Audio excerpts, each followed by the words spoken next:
자리에 앉으시겠습니다.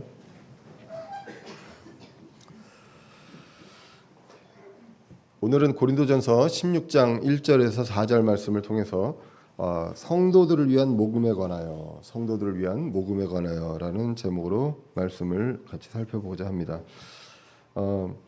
우리가 고린도전서를 계속 읽어가고 있고요. 제가 처음에 이제 고린도전서를 말씀드릴 때 로마서하고 비교했을 때 로마서는 전반적으로 칭찬받는 교회였습니다. 그리고 고린도 교회는 전반적으로 책망받는 교회였습니다. 그래서 이렇게 이제 비교가 된다라는 말씀을 드렸고요. 문제가 굉장히 많이 나오는 것을 알 수 있습니다. 그래서 이 고린도전서에서 나오는 여러 가지 문제들 통해서 우리가 무엇을 알 수 있느냐? 결국은 본질인 복음 선포에 충실해야 한다는 것입니다.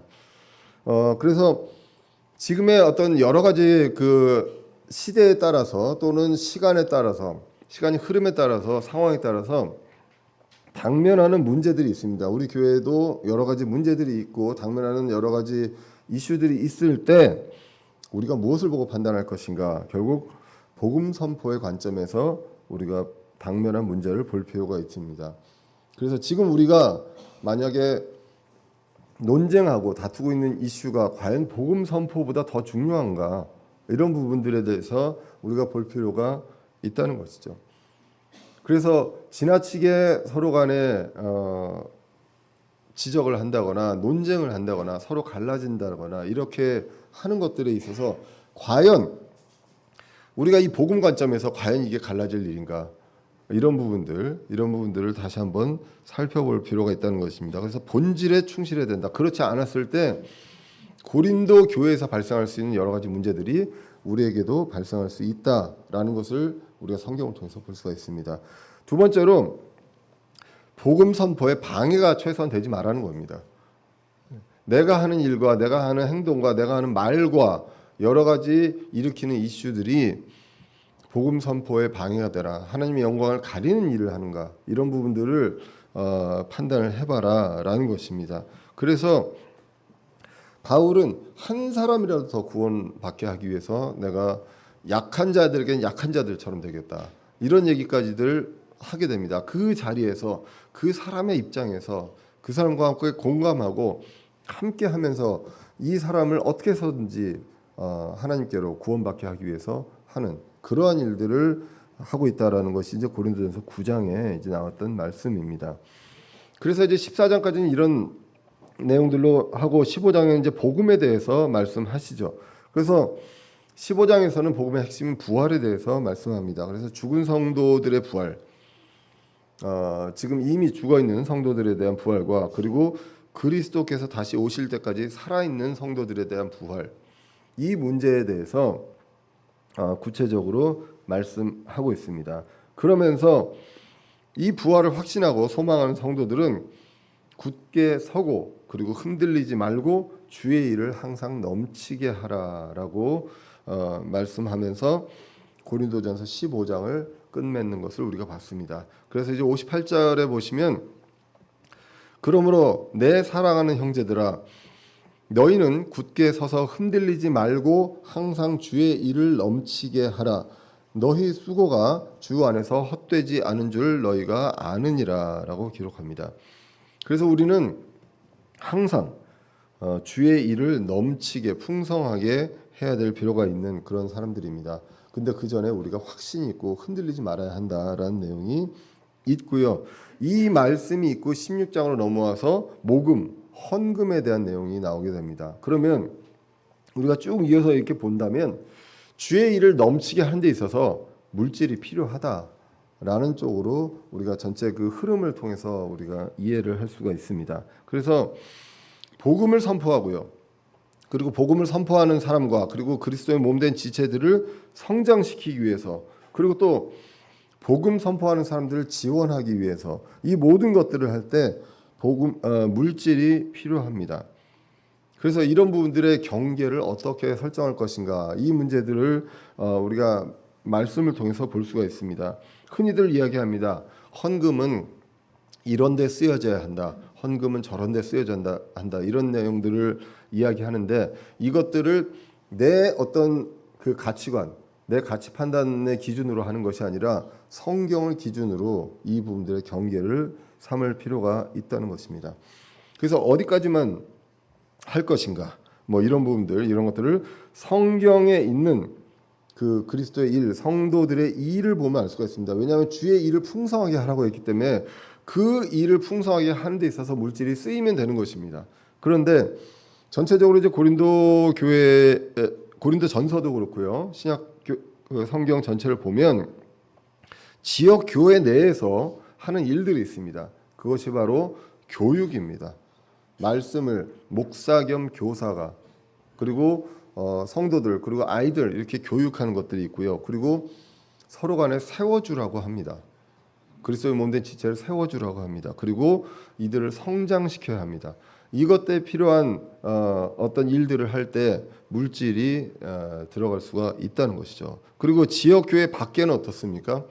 선교를 지원합니다. 그리고 어려운 타 교회를 지원하라라고 이제 되어 있는 것입니다. 그래서 이런 부분들이 있어서 성경에서 주의 일, 그리스도의 몸된 사람, 우리 그 하나님의 교회로서 그리스도의 일을 하는데 필요한 이 모든 일들에 있어서 이제 헌금이 쓰여져야 한다라고 성경을 통해서 우리가 이제 볼 수가 있습니다. 특별히 오늘 본문은요, 가난의 고통을 겪고 있는 예루살렘 교회를 위해서 모금을 하는 이 어떤 주제를 중심으로 해서 헌금의 의미와 방법을 설명하고 있습니다. 주제는 지금 예루살렘에 있는 교회들이, 유대인의 교회들이 굉장히 가난합니다. 이제 기근이 있었기 때문에, 그래서 이 예루살렘 교회를 이제 이방인의 어떤 교회들, 그 지역 교회들이 이제 모아서 이제 물질로 지원해주자, 이런 차원에서 이제 시작을 합니다. 그런데 방법은, 헌금의 방법과 목적은 같기 때문에 그런 관점에서 오늘 본문을 이제 보도록 하겠습니다. 고린도전서 16장 1절입니다. 아까 말씀드렸지만 15장 58절에 주의 일을 넘치게 하라라고 기록하고, 그리고 이제 성도들을 위한 모금에 관하여는 내가 갈라디아의 교회들의 지시한 바와 같이 너희도 그렇게 하라. 여기서 모금, 이제 헌금을 이야기하면서 성도들을 위한이라고 나오게 됩니다. 우리는 이 헌금은 누구에게 드리는 겁니까? 하나님께 드리는 것입니다. 목회자에게 주는 것도 아니고 하나님께 드리는 모금인데, 이러한 부분들이 헌금이 성도들을 위한 모금이다라고 정의를 하면서 이제 시작을 합니다. 우리가 보면 그리스도의 일을 한다고 하고 헌금을 하나님께 드리지만 쓰여지는 이 대상들은 다 사람인 것을 알 수 있습니다. 이거 뭐 우리가 헌금을 해가지고 이걸 풍선 띄워서 우주로 보내는 거 아니지 않습니까? 하나님이 받으시는 게 아니잖아요. 그래서 하나님께 드리는데 결국은 이 세상에서 하나님의 일을 하기 위해서 쓰여지기 때문에 결국 사람들에게 쓰여지게 되는 것입니다. 그래서 성도들의 위한 모금에 관해서라고 하면서 내가 갈라디아의 교회들의 지시한 바와 같이 너희도 그렇게 하라라고 나오게 됩니다. 그러면 우리가 여기서 보면 갈라디아 교회도 이 똑같은 지시를 했구나라는 것을 알 수가 있죠. 그래서 이것이 이제 어디에 있을까라고 이제 보시면 갈라디아서 2장 10절에서 어떤 힌트를 얻을 수가 있습니다. 갈라디아서 2장 10절에 보면 이렇게 기록되어 있습니다. 다만 그들은 우리가 가난한 자들을 기억해 줄 것을 원하였는데 바로 그 일은 나 역시 열심히 행하던 바라라고 이야기를 하고 있습니다. 자, 여기서 그들이라고 나오는데 이 그들은 뭐냐면 앞에 구절들을 보면 예루살렘 회의 당시에 있었던 그 참석자들입니다. 그래서 야고보, 게바, 요한 이런 사람들이 있었습니다. 역사적으로 보면 이게 이제 사도행전 15장의 내용들로 이제 보여지게 됩니다. 왜냐하면 그 당시까지 이제 유대인들은 본인들만 구원받은 줄 알았는데 이방인들에게도 구원이 있었습니다. 그래서 여기서 이제 큰 이슈가 있었고 그걸 이제 베드로가 증언을 하죠. 자, 그래서 이제 이런 일들이 있고요.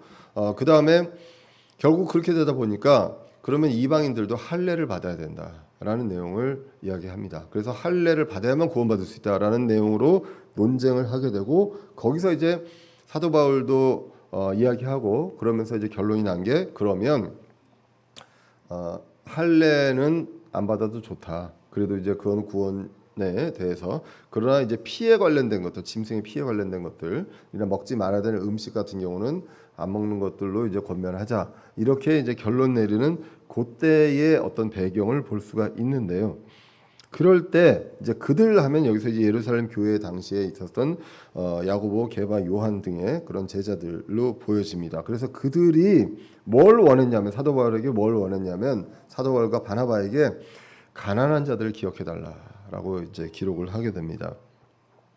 그래서 예루살렘 지역에 가난한 성도들이 있었습니다. 그래서 그 일은 사도 바울도 역시 열심히 행하던 바입니다. 그들과 약속하고 그렇기 때문에 이 부분들을 계속 이제 권면할 수밖에 없었고 갈라디아 교회도 이제 그런 것들을 이제 권면했던 것들로 보여집니다. 그래서 가난한 성도들을 위해서 이런 부분들을 하고 있습니다. 지역 교회 내 또는 하나님의 교회, 그리스도의 몸된 그 교회에 그 가난한 사람들이 있다면 그것들을 우리가 도와야 한다. 우리 지역 교회 대전은혜 침례교회 내에서뿐만 아니라 그 외에 하나님의 교회, 그리스도의 몸을 이루고 있는 그 교회들을 위해서 우리가 이런 것들이 이제 필요하다라는 것을 우리가 성경을 통해서 이제 볼 수가 있습니다.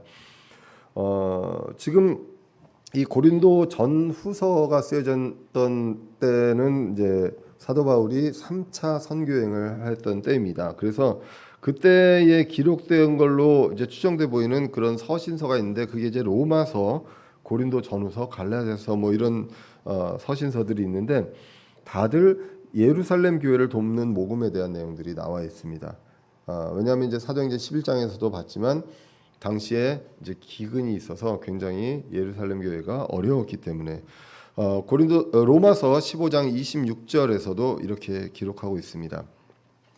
이는 마케도니아와 아가야 사람들이 예루살렘에 있는 가난한 성도들을 위해 얼마를 기부함으로 기뻐하였기 때문이라라고 기록합니다. 15장 25절에서는 바울이 이야기합니다. 나 이제 예루살렘으로 간다라고 얘기하는데 예루살렘을 가는 데 있어서 내가 기쁘다. 왜냐하면 마케도니아와 아가야 사람들이 예루살렘에 있는 가난한 성도를 위해 기부했기 때문에 그걸 내가 이제 가지고 간다라는 내용으로 이야기를 하고 있습니다. 그렇기 때문에 그 당시에 3차 선교행을 다니면서 지역 교회에다가 예루살렘, 그러니까 유대인들과 이방인이 이제 교제하고 이 교제하는 어떤 그 하나의 방안으로서 지금 예루살렘 교회가 어렵기 때문에 이들을 돕자라고 해서 이제 모금을 하는 그런 일들이 이제 있었던 것으로 이제 보여집니다. 다시 오늘 본문 1절로 가서 보시면 이제 성도를 위한 모금에 관하여는 내가 갈라디아의 교회들의 지시한 바와 같이 너희도 그렇게 하라라고 이제 기록을 하고 있습니다. 그래서 가난한 성도들, 특히 예루살렘 성도들을 위한 모금에 대해서 갈라디아 교회를 포함해서 이제 지역 교회에 여러 가지 이제 제시를 합니다. 어떻게 이제 해야 하는지 이런 부분들에서 제시를 하는데 많은 주석서들이 그렇습니다. 위에스비 주석도 그렇고 매튜 헨리 주석들도 보면 오늘 본문에 대해서 헌금의 어떤 시기, 때, 그다음에 방법, 목적에 대해서 이제 오늘 장절을 이제 구분을 하게 됩니다. 특별히 이제 워렌 위어스비 주석에 보면 한 네 가지로 이제 구분을 하고 있는데 첫 번째가 헌금은 예배 행위 중에 하나다라고 기록을 합니다. 예배 행위 중에 하나다. 왜냐하면 오늘 본문 2절부터 나옵니다. 주의 첫날에 너희 각 사람이 하나님께서 자기를 형통하게 하신 대로 자기 곁에 모아두어 내가 갈 때에 모으는 일이 없게 하라라고 기록합니다. 주의 첫날은요 일요일입니다. 우리가 그 한 주의 한 주간의 첫날을 그렇게 이제 유대인들의 이제 신약교회에서 이제 그렇게 기록을 이제 하고 있습니다.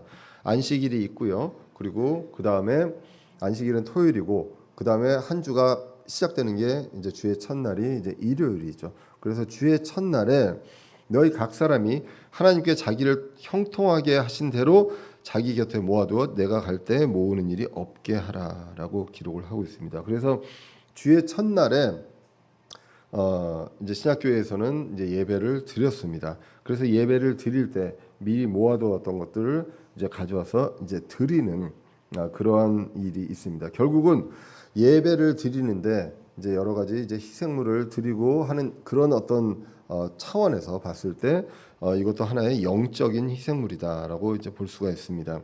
빌립보서 4장 18절에 보시면 오직 내게는 모든 것이 있고 또 풍부하니라. 지금 사도 바울은 이제 가택연금으로 갇혀져 있는 상황입니다. 그런데 나는 모든 게 지금 풍부하다라고 이야기를 하고 있습니다. 그래서 에바브로디도 편에 너희가 보낸 것들을 받았으므로 내가 풍족한데 이것은 달콤한 냄새의 향기여 받으실 만한 희생물이며 하나님을 매우 기쁘게 한 것이니라. 이 어떤 물질 이러한 것들이 이제 향기로운 영적인 희생물이며 하나님을 기쁘게 하는 것이다라고 기록합니다. 그래서 우리가 미리 마음에 정해서 모아서 이거를 준비해둬서 드리는 것은 하나님께서 기뻐하는 일이다. 그렇기 때문에 이것은 예배의 행위 중에 하나다라고 성경을 통해서 이제 볼 수가 있습니다. 그리고 이제 두 번째로 헌금을 조직적으로 체계적으로 드린다라고 이제 워렌 USB 주석에서는 이제 구분을 합니다. 다시 오늘 본문 2절을 보시면요, 주의 첫날에 너희 각 사람이 하나님께서 자기를 형통하게 하신 대로 자기 곁에 모아두어 내가 갈 때 모으는 일이 없게 하라라는 것입니다. 그래서 미리 준비해서 이런 부분들을 이제 모아둬서 이런 부분들이 착착 진행될 수 있도록 시스테매틱하게 할 수 있도록 해라라고 성경이 말씀하고 있습니다. 바울은 그리고 하나님은 헌금의 액수를 말하지 않습니다. 우리 얼마를 모아서 해야 된다, 얼마를 달라 이런 내용들을 말씀하는 것이 아니라 미리 준비해라라고 말씀하고 있습니다. 그래서 교회가 미리 준비되어 있어야 하고 바울이 또는 누가 와서 따로 즉흥적으로 모으는 일이 없어야 한다라고 기록을 하고 있습니다. 그래서 각자에게 자기를 형통하게 하신 대로, 마제스티 번역에서는 이제 번창하게 해주신 대로라고 이제 기록이 되어 있습니다. 형통하신 대로, 번창하게 하신 대로. 결국 뭐냐면 나한테 주신 재물이 있죠. 내 어떤 경제 규모에서 나를 이렇게까지 형통하게 하셨고 번창하게 하신, 꼭 이 뭐 얼마 이상만 번창하냐 이런 것들은 아닙니다. 그런데 그런 부분들이 있어서 어느 정도 수준까지 나한테 지금 이렇게 허락하신 이 재물 선 안에서 그것을 자기 마음에 그 정한 대로 모아두어서 바울이 갈 때 모으는 일이 없게 하라라고 이제 기록이 되어 있습니다. 자신이 이제 알 수 있습니다. 이게 얼마를 모아야 되느냐, 이건 자신이 알 수가 있고요. 하나님도 저와 여러분들의 마음을 아십니다. 남들에게 보여지기 위해서 할 필요 없고요. 남들이 알아주기 위해서 할 필요가 없고 하나님이 아신다는 것입니다. 그래서 고린도후서 8장 1절 2절도 보시면 이렇게 기록합니다. 또한 형제들아, 마케도니아 교회들의 베푸신 하나님의 은혜를 우리가 너에게도 알리노니 고난의 큰 시련 속에서 그들의 넘치는 기쁨과 극심한 가난이 그들로 하여금 풍성하고 너그러운 선물을 넘치도록 하게 하였도다. 자, 그러니까 이게 부자인 경우만 헌금을 많이 하냐, 이렇지 않다는 것입니다. 예, 이게 비율적이고요. 그리고 여기 마케도니아 교회는 마케도니아 지역의 교회들이 극심한 고난이 있었고요, 가난이 있었습니다. 그런데도 넘치는 기쁨이 있어서 가난과 고난과 기쁨이 함께 있기 때문에 그들로 하여금 풍성하고 너그러운 선물을 했다는 것입니다. 그래서 이 헌금을 할 때 있어서 그들이 내가 풍족해서가 아니라 기쁨이 있고 고난이 있지만 감사함이 있어서 여기에서 너그럽고 풍성하게 이제 헌금을 했다라고 기록을 합니다. 그렇기 때문에 양이 중요한 것이 아닙니다. 그렇다고 양이 꼭 안 중요하냐, 이것도 아니지만 어떤 적정한 양이 있다, 이렇게 이제 볼 수는 없습니다. 보통 지금은 내가 뭐 버는 게 얼마 없으니까 나중에 좀 더 많이 벌면 어느 정도 이상 되면 하겠습니다라고 이제 뭐 이야기한 경우들도 있습니다. 근데 그 뇌과학자들이 이야기를 하는데요, 사람들이 물질에 대해서 행복을 느끼려면 세후 수입이 월 800 이상 돼야 된답니다.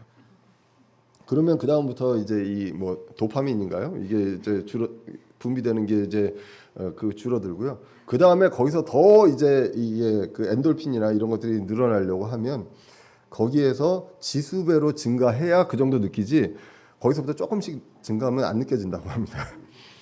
근데 세후로 세금 다 떼고 800 이상 받는 경우들이 이제 얼마나 있느냐? 그럼 그 정도 되면 내가 헌금하겠다. 이거는 이제 아닌 거죠. 예, 그래서 내가 주신 이것들이 하나님께서 주신 이 물질 이것을 감사하고 여기에서 얼마를 이제 분리해서 이런 것들로 이제 드리는 이런 것들이 이제 필요합니다. 우리가 보통 이 정도 되면 이제 11조를 이야기하게 됩니다. 예, 11조를 이야기하는데 11조는 구약의 유대인들에게 주신 율법입니다. 당시의 신정 국가였고요. 그래서 그때의 유대인들에게 주신 율법이고요. 영어로는 타이드입니다. 타이드는 그냥 10분의 1입니다. 10분의 1이고요. 그런데 성경을 이제 쭉 보시면 근데 많이들 이제 기존 교회에서도 11조가 율법이다라고 얘기한 경우들이 많이 있거든요. 그런데 만약에 율법이라고 하면 저희는 이제 율법이 아니라고 믿습니다. 예, 그런데 율법이라고 하면 어느 정도를 지켜야 되는지 성경은 분명하게 이야기를 하고 있습니다. 먼저는 소득의 10%를 레위인에게 줘야 합니다. 레위기 27장 30절에서 31절에도 나오고요. 민수기 18장 21절에서 24절에도 나옵니다. 민수기 18장 21절에 보시면 보라 내가 레위 자손이 섬기는 일 곧 회중의 성막에서 섬기는 일로 인하여 이스라엘 안에서 모든 10분의 1을 그들에게 상속 재산으로 주었느니라. 레위인들은 재산이 없습니다. 상속 재산이 없기 때문에 나머지 지파들이 10분의 1씩 걷어서 레위 자손에게 줬고요. 레위 자손은 그것으로 생활을 하고 또 그것으로 성막을 섬기고 또 예물을 드리고 제사를 지내는 이러한 일들을 감당했었습니다. 그 역할이 이제 레위인입니다. 제사장 족속인 레위인의 역할이죠. 그래서 많이들 이제 목사님이 제사장이기 때문에 이제 이렇게 해서 뭐 그 내용들을 이야기하는 경우들도 있습니다. 그런데 이제 우리가 세대적으로 구분하는 우리 쪽에서 이제 그렇지 않다라고 성경적으로 보고 있고요. 자, 10%는 일단 띄어야 됩니다. 만약에 지금도 제 말씀에 동의를 못하고 나는 10분의 1을 꼭 11조를 해야 되겠다라고 하시는 분들은 일단 10분의 1은 여기서 이제 해야 되고요. 그 다음 10분의 1이 또 있습니다. 그럼 총 지금까지 20%가 됩니다. 자, 그래서 또 한 가지가 뭐냐면 하나님께서 택하신 곳에 자신과 가족, 레위인들과 함께 먹고 즐기라라는 게 있습니다. 매년. 자, 그래서 하나님께서 정하신 곳에 가야 되기 때문에 이런 것들을 막 그 가축들을 운반하기 어려우면 이걸 돈으로 바꿔가지고 가라라고도 이야기를 합니다. 그것이 이제 신명기 12장 17절 이하에서 이제 나오게 되는데요. 이것은 감사와 기쁨에 대한 내용입니다. 그래서 이런 부분들을 하면서 꼭 레위인이 들어갑니다. 그 레위인은 가난하건 부자건 간에 일단은 레위인은 다 포함시킵니다. 뭘 먹어도 같이 먹어라라고 이야기를 하고 있습니다. 자, 그래서 자신과 가족과 레위인한테 먹고 이때는 특별히 독주도 허락합니다. 그래서 술을 먹어도 된다고 유대인들에게 이제 이야기를 합니다. 그럼 여기까지 이제 20%고요. 그 다음에 또 더 있습니다. 3년에 한 번씩 가난한 사람들과 레위인들을 위해서 주라는 게 있습니다. 그래서 3년에 한 번씩 10분의 1을 또 거두라는 것입니다. 그러면 1년의 단위로 하면 이제 3분의 1로 나누면 3.33%가 되는 것이죠. 그래서 요게 이제 신명기 14장 28절 이하에 나옵니다. 너는 3년이 끝날 때 바로 그 해에 내 거둔 소출의 모든 11조를 가져다가 내 성문 안에서 자축하여 너와 함께 나누는 몫이나 상속 재산이 없는 레위 사람과 내 성문 안에 거하는 나그네와 아버지 없는 자와 과부가 와서 먹고 배부르게 할지니라. 배가 불러야 됩니다. 이 사람들이 일단 그냥 먹는 게 아니라 배가 불러야 한다. 그리하면 주 내 하나님께서 내가 내 손으로 하는 모든 일에서 내게 복을 주시리라. 이 정도 하면 이제 복을 주십니다. 자, 그러면 일단 레위인한테 줘야 되는 10%가 있습니다. 그리고 레위인과 함께 매년 먹어야 되는 10%가 또 있습니다. 그 다음에 3년에 한 번씩 10분의 1을 또 해야 되기 때문에 그 10%가 또 있어서 전체 다 합치면 뭐 혹시 계산이 조금 어려울 수도 있어서 제가 답을 말씀드리면 23.33%를 드려야 합니다. 만약에 11조가 율법이라고 생각하시면 내 월급의 10%를 드리는 것이 아니라 23.33%는 드려야 한다라는 것입니다. 그러나 이것은 구약에서의 어떤 교훈입니다. 하나님의 일을 하고 그리고 이런 것들을 하기 위해서 어떻게 쓰여지는 것인가 이런 부분들을 이제 교훈으로 이제 보여주게 됩니다. 그래서 여기서도 봐서 알겠지만 헌물은 하나님께 드리는데 받는 대상은 사람인 것을 알 수가 있습니다. 그래서 이러한 부분들로 오지만 이것은 교훈이지 교리 어떤 명령이 아니기 때문에 우리는 이 정신 그 정도는 우리가 볼 수가 있다는 것입니다. 그래서 지금은 어떻습니까? 신약 성경에서는 11조를 율법으로 드려라라는 내용은 없습니다. 대표적으로 어떻게 나와 있냐 하면 고린도후서 9장 7절입니다. 저마다 자기 마음속에 정한 대로 낼 것이요 마지 못해 하거나 억지로 하지 말지니 하나님은 즐거이 내는 자를 사랑하시느니라. 억지로 내지 말라는 것입니다. 이거 받는다고 하나님께서 적금 드실 것도 아니고 이게 받는 것도 아닙니다. 그렇기 때문에 억지로 내는 것을 원하지 않고 즐거이 내는 자를 사랑하시느니라라고 기록합니다. 마음속에 정한 대로 내는 것입니다. 그리고 형편에 맞춰서 이제 내면 됩니다. 자, 그렇기 때문에 세 번째 이 헌금에 대한 부분들이 오늘 나오는 것은 개인적으로 각자의 비율로 드리면 된다는 것입니다. 그래서 나에게 재물을 허락하신 것에 기반해서 아까 오늘 2절에 나온 것처럼 번창하게 해 주신 대로 거기에서 이제 비율로 이제 드리면 되는 것입니다. 그래서 고린도후서 9장 8절에 보시면 하나님께서 능히 모든 은혜를 너희에게 넘치게 하시나니 이것은 너희가 항상 모든 일에서 모든 것이 넉넉하여 모든 선한 일을 풍성히 하게 하려 하심이라라고 기록합니다. 선한 일을 할 수 있게 하기 위해서 물질을 거기에 풍성하게 넉넉하게 하기 위해서 이제 주신다라고 기록합니다. 그러면 하나님의 선한 일을 풍성하게 하기 위해서 재물이 필요하기 때문에 그것을 저와 여러분들에게 각자 개개인에게 주신다는 것입니다. 그렇기 때문에 하나님의 일을 더 많이 하고 더 해야 하는 사람에게 더 주실 수밖에 없는 것이고요. 그걸 하고 또 본인도 그걸 갖고 이제 먹고 살아야 하니까요. 그것들에 있어서 넉넉하게 할 수 있도록 주신다라고 성경은 기록하고 있습니다. 그래서 재물을 얻기 위해서 하나님의 일을 하느냐 이런 것은 아니죠. 내가 이만큼 주시면 내가 이 일을 하겠습니다. 이게 아니라 하나님의 일을 하고 그분의 어떤 사역들을 잘 감당하면 거기에서 이제 필요를 위해서 주신다라는 것입니다. 누구를 섬기느냐라는 것이죠. 참 안타까운 것은 요즘 이제 젊은 친구들 제가 이제 그 학교에서 상담도 해보고 하면 그 꿈이 그겁니다. 꿈이 안정적으로 돈을 많이 벌기. 이게 꿈입니다. 어떠한 일을 하더라도 돈을 많이 벌기. 그래서 고등학교 때 대학의 학과를 선택할 때도 취업이 잘 되는 학과, 그 다음에 대기업에 갈 수 있는 학과 이런 쪽으로 이제 많이 몰립니다. 저는 지금 이제 대학이요, 이제 교육부에서 이제 명령을 했죠. 그래서 1학년 때 전공 없이 뽑아라라는 것들. 그래서 그거를 한 20-30% 정도를 그렇게 뽑아야 됩니다. 전체 신입생에. 그런데 그러면 학교에서는 대학에서는 걱정을 합니다. 그러면 이 친구들이 다 30%가 다 인기학과로 갈 것이다. 전자, 인공지능, 반도체, 뭐 인문 쪽은 경영 이쪽으로 다 갈 것이다라고 이야기를 하거든요. 걱정 많이 합니다. 왜냐하면 이미 고등학교 때까지는 나의 어떤 가치관, 나의 적성은 중요하지 않습니다. 취업이 잘 되는 과, 그다음 거기서 돈을 많이 버는 과, 대기업으로 가서. 그러니까 이게 모든 목표가 돈이에요. 자, 그러면 돈을 섬기는 거잖아요.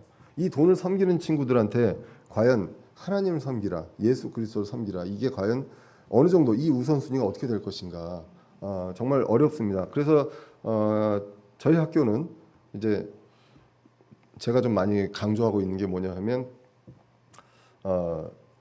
자율전공으로 들어온 친구들이 전공을 잘 선택해서 가고 그 어떤 과로 갈 건지를 다 갈 수 있게끔 해주자라는 거 전에 그거는 맞는데 그때까지 그 전에 뭘 해야 하느냐? 이 친구들의 마인드셋을 바꿔야 된다. 돈을 많이 벌고 적성과 상관없이 인기학과로 가는 거가 아니라 나의 가치관이 무엇인지, 내가 무엇을 중요시 생각하고 나에게 맞는 것, 이것을 통해서 내가 무엇을 할 것인가, 여기에 내가 뭐가 필요한지 그 전공으로 선택할 수 있도록 생각을 바꿔줘야 한다. 근본적인 어떤 해결이 필요하다라고 하는데 될지 안 될지 잘 모르겠습니다. 현실적으로 많이들 제가 하는 주장에 우려하고 있습니다. 그게 되겠냐라고. 근데 되겠냐를 떠나서 해야 할 일은 해야 하지 않겠느냐. 대학이 그거 안 하고 그냥 뭐 취업 잘 되는 과로 해주고 하면 대학이 뭐 존재하는 이유가 없지 않겠습니까? 그래서 성경을 보다 보면 이상주의자가 되어가고 있습니다. 사람들이 보기에 이거 안 된다라고 하는 것들. 그래서 하나님이 꼭 이거를 해주셨으면 좋겠습니다. 그래서 뭘 얘기하고 싶느냐? 누구를 섬기는가? 하나님을 섬기는가? 만몬을 섬기는가? 마태복음 6장 24절입니다. 아무도 두 주인을 섬길 수 없나니 이는 그가 한 주인을 미워하고 다른 주인을 사랑하거나 혹은 한 주인을 떠받들고 다른 주인을 업신여기기 때문이라. 너희가 하나님과 만몬을 겸하여 섬길 수 없느니라. 만몬 재물이잖아요. 같이 섬길 수 없습니다.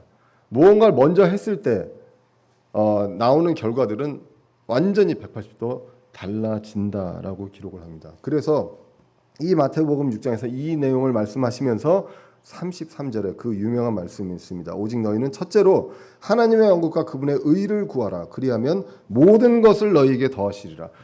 내일 뭘 먹을까 뭘 입을까 걱정하고 있는 그 사람들, 만몬에 두려워하고 만몬에 대해서 섬기는 그 사람들에게 이야기합니다. 첫째로 하나님의 왕국과 그분의 의를 구하라. 하나님의 일을 하라는 것입니다. 그럼 그 일을 하는 데 있어서 필요한 재물을 하나님께서 허락하신다. 그리고 거기서 먹고 살 것들 이런 것들을 더 하신다라고 기록을 하고 있습니다. 그래서 우리 이 마인드셋을 바꾸는 게 대학교 1학년도 그렇지만 우리 크리스찬들에게도 굉장히 중요한 것입니다. 나도 모르게 내가 정말 피땀 흘려서 내가 어떻게 해서 번 돈인데 라는 생각들을 하게 되는데 어떻게 해서 피땀 흘려도 새 나가게 하실 수 있는 것이 하나님의 전능하심입니다. 그런데 그거를 새 나가지 않게끔 해주시는 것이 하나님이시다. 왜? 그리스도의 몸된 지체로서 내가 그리스도의 일을, 주님의 일을 풍성하게 하기 위해서 이것들이 필요하기 때문에 그것들을 주시고 그것들을 하면서 그럼 내가 굶어야 되겠냐? 그게 아니잖아요. 그것을 하기 위해서 이 사람들이 경제적으로도 잘 살고 이렇게 됐을 때 크리스찬으로 저렇게 정직하게 살고 정말 내가 보기에 고지식하게 사는데도 어떻게 돈을 저렇게 잘 벌지? 라는 생각이 들게끔 하나님께서 해주시리라 믿는다는 것이죠.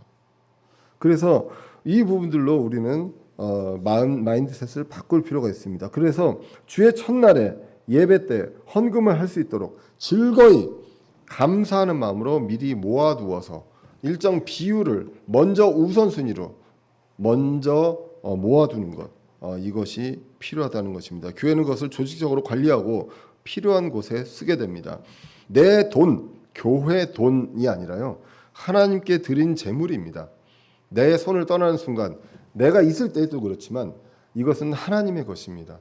그렇기 때문에 거기에서 이제 하나님의 일을 위해서 쓰여지는데 대상이 사람이다 라는 것을 우리가 오늘 성경을 통해서 볼 수가 있습니다. 이것을 위해서, 헌금을 위해서는 굉장한 믿음이 필요합니다. 하나님이 모든 것을 주셨다는 믿음이 필요하고요, 하나님의 일을 하기 위해서 나에게 맡기신 재물이다라는 것, 그것에 대한 믿음이 필요합니다. 교회의 재정을 경제의 논리로 볼 수 없고요, 그리스도의 사역을 위해서 이제 봐야 한다는 것입니다. 여기에 믿음이 필요하고요. 보통 이제 영적인 갓난아이, 그러니까 구원받고 정말 감사함을 느낀다면 일반적으로 드는 어떤 궁금증과 두려움이 이런 것이 될 수 있습니다. 내가 10분의 1을 준비했는데 이거 10분의 1 가지고 부족한 거 아니야? 막 마음에 어떤 부담이 생길 수도 있습니다. 왜냐하면 뭐 구약에서도 이제 그랬고 11조 정신 얘기도 했고 하기 때문에 내 돌이 내가 정말 값으로 살 수 없는 그런 귀중한 어떤 구원을 나에게 은혜로 주셨는데 내가 이것만 해도 되는 거야? 이런 생각이 들 수도 있습니다. 성장하면서 이제는 기쁨으로 모든 것들을 내려놓고 이제 드리게 되는 것이죠.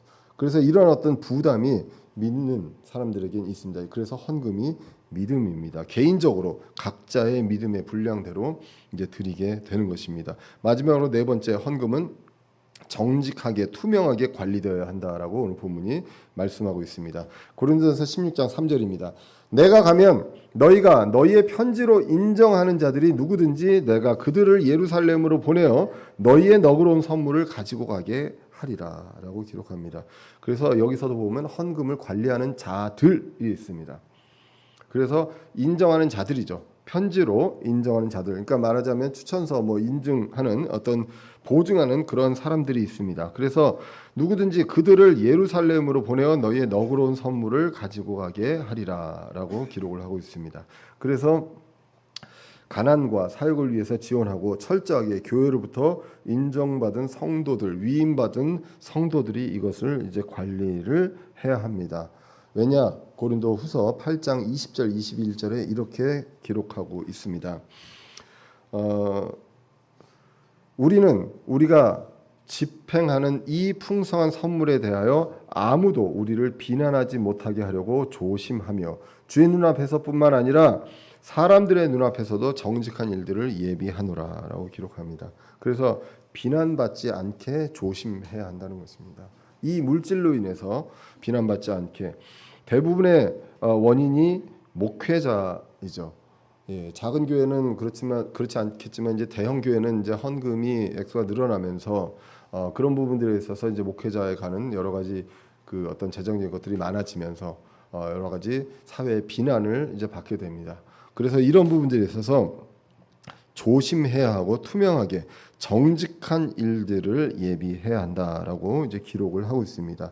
그래서 이 부분에 대해서 목회자와 이제 그 재정에 대한 어떤 분리가 굉장히 중요합니다. 예, 그래서 이런 부분들에서 정직하게 해야 한다라는 것이고요. 그게 이제 4절, 오늘 보면 4절로 이어집니다. 오늘 4절 성경을 한번 보시면요. 또 만일 나도 가는 것이 합당하거든 그들이 나와 함께 가리라라고 기록합니다. 그래서 원래는 지역교회 위임받은 자들이 그냥 예루살렘으로 그 물질을 갖고 가면 됩니다. 그런데 이 지금 여태까지 히스토리를 보면 예루살렘 교회에 사도 바울이 내가 이거 하겠다라고 했잖아요. 그렇기 때문에 사도 바울이 함께 가면 예루살렘 교회에서 이게 바울을 통해서 이런 일들이 있어서 정말 이런 것들이 왔구나라는 것들을 명확하게 이제 분명하게 이제 할 수가 있다. 그런 차원에서 필요하다면 나도 가겠다라는 식으로 이야기를 합니다. 결국은 뭐냐? 비난받지 않기 위해서 그리고 주의 눈앞에서뿐만 아니라 사람들의 눈앞에서도 정직하게 하기 위해서 의혹거리가 없게 하기 위해서 이런 일들을 한다라고 기록을 하고 있습니다. 오늘 본문을 요약해서 보시면요. 주의 일을 넘치게 하는 데 있어서 재물이 필요합니다. 고린도전서 전체를 봤을 때 복음 선포, 그다음에 성도들의 영적인 성장, 교제, 그리고 가난한 성도들을 위해서 그리고 어려운 교회들을 위해서 이런 것들이 쓰여질 수 있습니다. 하나님께 드리지만 대상은 사람이 됩니다. 여기에 이제 균형이 필요합니다. 선교를 위해서만 써야 한다. 우리 교회를 위해서만 써야 한다. 이런 부분들이 아니라 성경에 근거해서 어떻게 그리스도의 몸으로서 그리스도의 일을 하는데 쓰여야 하는 것들에 대한 것들을 우리가 성경을 통해서 기준을 삼을 수가 있습니다. 그래서 그 몸의 개념으로 필요를 봐야 합니다. 그리스도의 몸의 개념으로 무엇이 필요한가 그 필요를 보고 거기에 이제 재물이 쓰여지는 것입니다. 내 것이 아니라 주님께서 허락하시고 주님께서 맡기신 거라는 그 확고한 믿음이 있어야 그 헌금을 부담 없이 이제 드릴 수가 있습니다. 그 중에 일부를 드리게 되고요. 하나님의 사역을 감당할 때 필요한 재물도 주시고 또 내가 넉넉하게 먹고 살 수 있게 해 주십니다. 그래서 그 감사와 기쁨으로 즐거이 드리게 됩니다. 방법적으로는 일정 부분을 준비해서 예배 때 이제 드리게 됩니다. 교회는 이것을 조직적으로 체계적으로 관리해야 하고요. 그리고 그리스도의 일을 위해 쓰여져야 합니다. 정직하고 투명하게 이것들을 쓰게 됩니다. 성경적인 원리들을 잘 이해해야 합니다. 11조의 어떤 속박, 굴레, 부담에서 벗어나야 하고요. 우리는 주신 것에 감사함으로 내 돈과 시간을 일정 부분을 주님께 드려야 합니다. 어떤 목사님은 그렇게도 말씀하십니다. 11조는 10분의 1을 돈만 드리는 것이 아니라 내 삶의 시간에 10분의 1도 드려야 한다. 과연 우리가 10분의 1 이상을 정말 하나님을 섬기고 또 우리가 그리스도의 몸된 지체들 성장하는데 드리고 있는가, 이 부분들을 자세히 이제 볼 필요가 있습니다. 원리를 잘 이해하고요. 사람이 아닌 하나님께 감사와 즐거운 마음으로 그리고 인색하지 않게 너그럽게 드릴 수 있는 저와 여러분들 되시기를 간절히 기원합니다. 기도하겠습니다. 살아계신 하나님 아버지, 오늘도 부족한 사람의 입술로 주님의 말씀 같이 나누게 해주심을 감사합니다. 저희들에게 허락하신 것들, 저희가